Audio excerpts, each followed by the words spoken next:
আসসালামু আলাইকুম সুপ্রিয় শিক্ষার্থীরা, তোমরা কেমন আছো? আজকে আমি তোমাদের নবম দশম শ্রেণীর বাংলাদেশের বিশ্ব পরিচয় বইয়ের অষ্টম অধ্যায় বাংলাদেশের গণতন্ত্র ও নির্বাচন ব্যবস্থা সম্পর্কে আলোচনা করব। চলো তাহলে আলোচনা শুরু করি। বাংলাদেশের গণতন্ত্র নির্বাচন ব্যবস্থা। গণতন্ত্র কি, অর্থাৎ গণতন্ত্র বিষয়টা কি? গণতন্ত্র হলো জনগণের শাসন, অর্থাৎ জনগণের দ্বারা যে শাসন ব্যবস্থা পরিচালিত হয় তাকেই গণতন্ত্র বলা হয়।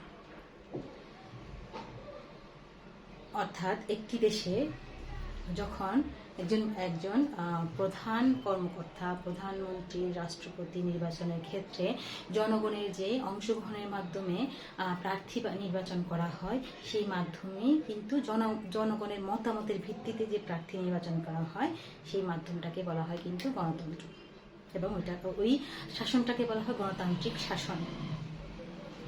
জনগণের মতামতের ভিত্তিতে জনগণের সরাসরি অংশগ্রহণের মাধ্যমে যে নির্বাচন প্রক্রিয়া সম্পন্ন হয় তাকে বলা হয় গণতান্ত্রিক শাসন ব্যবস্থা। এবং গণতন্ত্রের ক্ষেত্রে সাবেক মার্কিন প্রেসিডেন্ট আব্রাহাম লিঙ্কন বলেছিলেন, গণতন্ত্রের জনগণের দ্বারা পরিচালিত শাসন ব্যবস্থাই হচ্ছে গণতন্ত্র, অর্থাৎ জনগণের শাসন। গণতন্ত্র হলো জনগণের পরিচালিত শাসন ব্যবস্থা, যেখানে রাষ্ট্রের প্রধান থেকে শুরু জাতীয় এবং স্থানীয় পর্যায়ে প্রার্থীরা যাচাই বাছাই করে নির্বাচন কার্যক্রম সম্পন্ন করা হয়। গণতন্ত্রের প্রকারভেদ রয়েছে। গণতন্ত্র দুই প্রকার: প্রত্যক্ষ গণতন্ত্র ও পরোক্ষ গণতন্ত্র। প্রত্যক্ষ গণতন্ত্র হলো জনগণের সরাসরি অংশগ্রহণের মাধ্যমে প্রার্থী বাছাইয়ের প্রক্রিয়া। এটি প্রাচীন গ্রিসে প্রচলিত ছিল, যা গণতন্ত্রের সূতিকাগার। প্রাচীন গ্রিসে এথেন্সে যা গণতন্ত্রের সূতিকাগার ছিল, অর্থাৎ প্রাচীন গ্রিসের এথেন্সেই গণতন্ত্রের প্রতিষ্ঠা শুরু হয়েছিল। আর পরোক্ষ গণতন্ত্র হলো জনগণের মাধ্যমে প্রার্থী ভোটাধিকারের প্রয়োগের মাধ্যমে প্রার্থী নির্বাচনের প্রক্রিয়াই হচ্ছে পরোক্ষ গণতন্ত্র, যা আমাদের বাংলাদেশ, ভারত এবং মার্কিন যুক্তরাষ্ট্রে প্রচলিত আছে। রাজনৈতিক দল, এখানে আরো অনেক কিছু বিশদ আলোচনা রয়েছে, তা তোমরা পড়ে নিবে। আমি সংক্ষিপ্ত আকারে ক্লাসটা কমপ্লিট করছি। হ্যাঁ, আর রাজনৈতিক দল কি? একটি দেশের অভ্যন্তরে গঠিত কিছু জনসমষ্টি যারা নিজেদের কাজকর্মগুলো জাতীয় স্বার্থে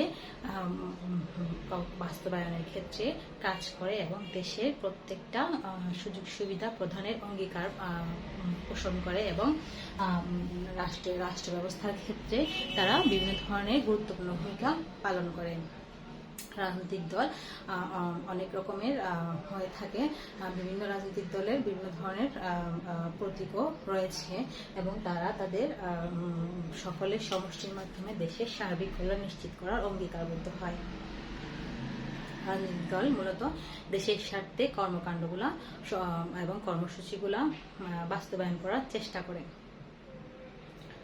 নির্বাচন কি? নির্বাচন হলো প্রার্থী বাছাইয়ের মাধ্যম, অর্থাৎ ভোটাধিকারের মাধ্যমে একজন প্রার্থীকে যাচাই বাছাই করে নির্বাচিত করার মাধ্যমে হচ্ছে নির্বাচন।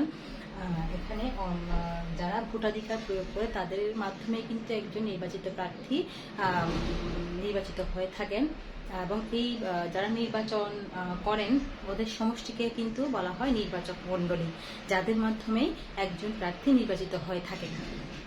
নির্বাচন কমিশন এর গঠন ও কাজ। নির্বাচন কমিশন কেন গঠন করা হয়? এই যে আমরা নির্বাচন জানলাম, একটা নির্বাচন সম্পন্ন করার জন্য যা যা প্রয়োজন ওই ব্যবস্থাগুলো সম্পাদন করার জন্যই হলো নির্বাচন কমিশন গঠন করা হয়েছে। বাংলাদেশের নির্বাচন কমিশন গঠন করা হয়েছে 5 সদস্য বিশিষ্ট একজন প্রধান নির্বাচন কমিশন এবং 4 জন সহকারী নির্বাচন কমিশনারের সমন্বয়ে কিন্তু নির্বাচন কমিশনটা গঠিত হয়েছে, এবং নির্বাচন কমিশনের গঠনকাল 5 বছরের জন্য বরাদ্দ থাকে। কাজ, নির্বাচন কমিশনের কাজ হচ্ছে নির্বাচনী এলাকা নির্ধারণ করা, ভোটাধিকার, যাদের ভোটের অধিকার আছে, ভোট দিতে পারবে তাদেরকে গণনা করা, নির্বাচনী প্রার্থী যাচাই বাছাই করা, নির্বাচনী তফসিল ঘোষণা করা, নির্বাচনী প্রার্থীদেরকে নিবন্ধন এবং তাদের প্রতীক নির্বাচন করা, এবং অবাধ, সুষ্ঠু এবং নিরপেক্ষ নির্বাচন সম্পাদন করার কাজই হচ্ছে নির্বাচন কমিশন করে থাকে। এই চ্যাপ্টারে মূলত এই বিষয়গুলো একটু ফোকাস করলে আরও বিশদ জানতে পারবে। এখানে কিছু সৃজনশীল, কিছু সংক্ষিপ্ত প্রশ্ন আমার বলার সাথেই কিন্তু চলে আসছে, যেগুলো তোমরা নেক্সটে পাবে। আর এই অধ্যায়ে কিছু প্রশ্ন আমি দিয়ে দিব নেক্সট ক্লাসে। আজ এতটুকুই। তোমাদের সকলকে ধন্যবাদ। আসসালামু আলাইকুম।